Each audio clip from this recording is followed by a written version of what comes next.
Thank you. It is a great pleasure to be here today and to talk to you about perfection, and particularly to talk with you about what's wrong with perfection, right? Now, this seems like sort of a silly idea, because what could possibly be wrong with perfection? What could be wrong with something that, by its very definition, is perfect? Well, the problem, of course, is that it doesn't exist. There is no such thing as perfection. Because perfection, of course, is an idea. It's an abstract. It's an ideal. But it doesn't exist in real life, or at least not in real people. You can have, I think, a perfect moment. You can have a perfect kiss. You can have a perfectly baked chocolate chip cookie. But a perfect person, a perfect life, they don't exist. I always remember this one moment in my own life, because it was a moment at which I sort of realized that people looking in at me probably thought I looked kind of glamorous, kind of exciting. I was about 30 years old. I was in Hong Kong and staying in one of the very fancy hotels there.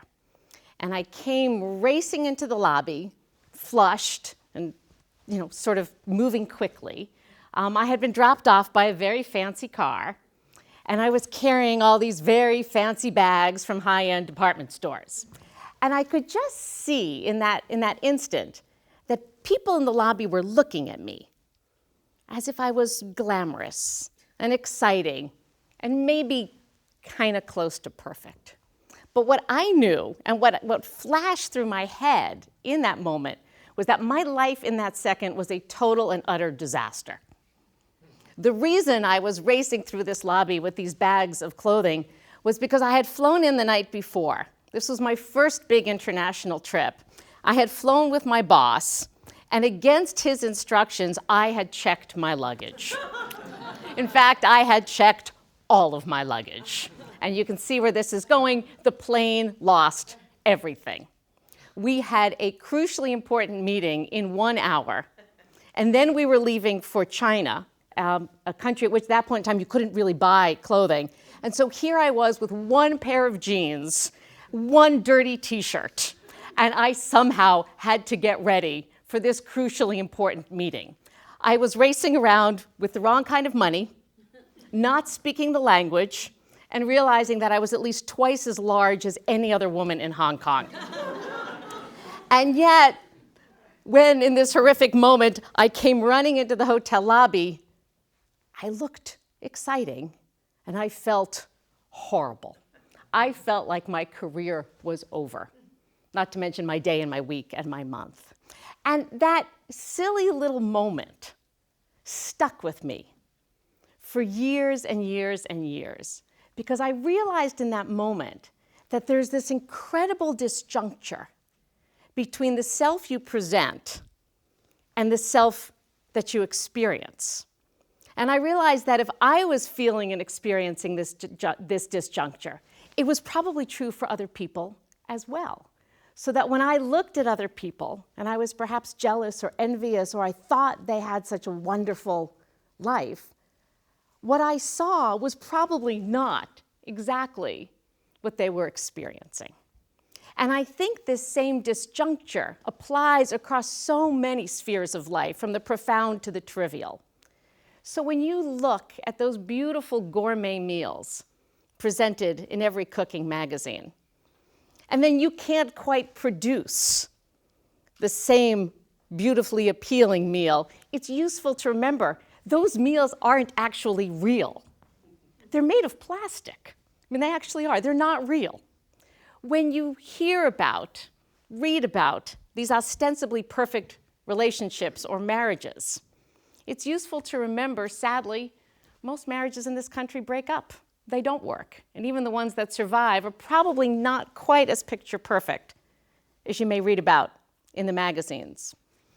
Most obviously, when you look at any of the magazines or television shows or movies, particularly nowadays, it's useful to remember that the women you're seeing are models.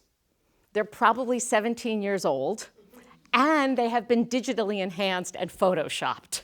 They are not real women, because no, reality doesn't look like perfection, because it's not. And so the problem we create and the problem we constantly encounter is that if we set perfection as our goal, or even as our fantasy, we are inevitably and inherently setting ourselves up for failure. So we have to move away from perfection as a goal and towards something that is much more realistic and actually attainable. So the concept I want to throw out at you today is the concept of satisficing. Now, this is not a pretty word, but it's a good word. And I want to explain to you how I've come to think of satisficing as a much better formula for thinking about one's decisions and one's life. So satisficing is a term that comes out of the economics literature, and particularly the literature around bargaining and negotiation. And it's meant to capture the idea that in any situation, there are actually an entire array, or if you imagine an arc of possibilities that a negotiator faces. And there is almost always an ideal situation, an optimal outcome, and a horrible failure outcome, but those are not the only two options. And in fact, there's a whole array of possibilities that the economists actually chart out as lining up along a curve. So think for a moment of a foreign policy situation, the situation that the United States is facing right now with regards to Syria. We have, as a country, an optimal, an ideal outcome. We would like President Assad to pick up the phone, call President Obama and say, you know what, you're right, I'm resigning. I'm going to leave Syria today and turn the country over to democratic elections. Okay, that's the ideal outcome. It's not going to happen, right? At the very bottom of the curve, we have some horrific outcomes. Nuclear war, chemical warfare. Hopefully that's not going to happen either. But what any good negotiator has to realize is that we're actually not negotiating only between the optimal outcome, he resigns, and the horrific outcome, he launches nuclear warfare. We have to negotiate along the whole breadth of this curve. So if we can't get him to resign, can we get him, as it turns out we have, to agree to get rid of chemical weapons? Can we get him to agree to allow humanitarian organizations to enter the country? Can we think about every point on this curve and then realize, even if we can't get to option 1 on the curve, can we get to 2 or 3 or 6 or 7 or 8, all of which are infinitely better than 99 and 100? So for negotiating situations, it's a brilliant formula because it really allows negotiators to think creatively about how they can move along this curve. My argument is that we need, as individuals, to take this formula and this format and use it more consciously in making personal decisions. Because I think quite often, people, and women in particular, tend to think, here's my ideal outcome, and if I don't get the ideal outcome, I've failed. If I don't become a movie star, my life is a disaster. Well, we need to realize, of course, that all of us face, really at every moment of our lives, an infinite array of possibilities. That there are millions and millions of choices that we're going to face that lie between success and failure. So the whole notion even of success and failure, I think, is far too black and white. It's too binary. We need to think about options, about choices, about paths.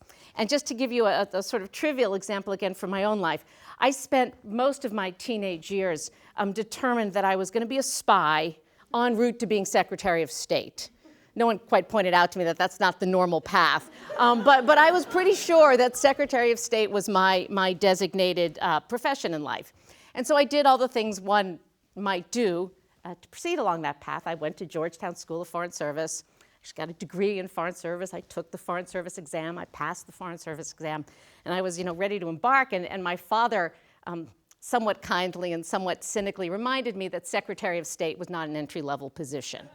And that by holding that out as my goal, I was almost certain to be grossly disappointed. And after, of course, stewing at him for several months, I realized, of course, obviously, that he was totally right, that Secretary of State wasn't an entry-level position, and that by focusing only on that one incredibly specific career path, I was, first of all, making a terrible mistake, and secondly, was closing myself off to an incredible array of other options, other pathways, other ideas. And so I slowly backed away from thinking either I'm Secretary of State or I'm going to live in a van by the river, and realizing that there was probably some options in between there.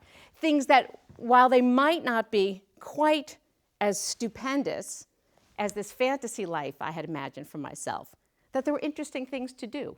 There were other paths to pursue. There were other ideas that could intrigue me. And so I began, not that I knew exactly where I was going, but I began to try to see my life as a series of alternatives, as options, as points along this curve of possibilities. That's what Satisficing is about. It is not about leaning out or giving up or settling for second best. It's not about women saying they are failures. It's about realizing that life does not present us with perfection, and it doesn't exist as a series of one-off black and white binary choices.